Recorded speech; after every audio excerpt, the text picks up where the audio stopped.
অনেক সহজ একটা বিকেলের নাস্তার রেসিপি নিয়ে আসলাম।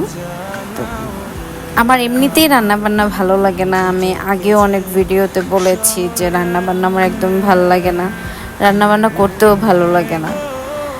আর তেমন একটা পারিও না, মোটামুটি পারি, কিন্তু বিকেলের যে নাস্তার আইটেমগুলো এগুলো আমি খুব ভালো পারি। তো এই জন্যই যখনই আমার বাসায় আসি বোন ধরবে যে আপু কিছু একটা করে খাওয়াও, বিকেলে কিছু একটা করে খাওয়াও। তো সেদিন বলতেছে আপু মোগলাই করে খাওয়াও। তো ঠিক আছে, আমি এখানে ময়দার ডোটা বানিয়ে রেস্টে রেখে দিয়েছি। এরপরে আমি ডিমটা তৈরি করে নিচ্ছিলাম। তো ডিমের মধ্যে আমি কাঁচামরিচ, পেঁয়াজ, লবণ আর 2টা ডিমের বানাবো। এর মধ্যে আমি একটু দিয়েছিলাম হচ্ছে ম্যাগি মশলা, কারণ আমাদের বাসায় সবাই ম্যাগি মশলাটা খুব পছন্দ করে। এটা আপনারা চাইলে নাও দিতে পারেন। এরপর আমি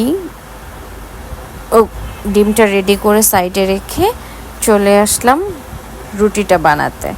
তো রুটিটা বানাচ্ছিলাম, কিন্তু আমার পিঁড়িটা অনেক ছোট হয়ে গেছে, যার কারণে মোগলাইগুলোও সাইজে অনেক ছোট হয়েছে।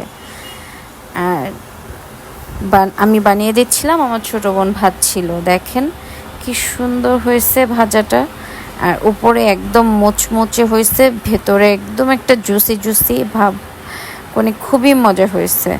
সবাই খুবই পছন্দ করছে। আর খুবই সহজ এবং পেট ভরে যাওয়ার মতো একটা নাস্তা বিকেলের জন্য। আর আমার বাসার সবাই আমার হাতের এই নাস্তার আইটেমগুলো খেতেও খুব পছন্দ করে, আর আমার বানাতেও ভালো লাগে। আপনারা বলবেন কিন্তু কেমন হয়েছে। সবাই ভালো থাকবেন। আল্লাহ হাফেজ।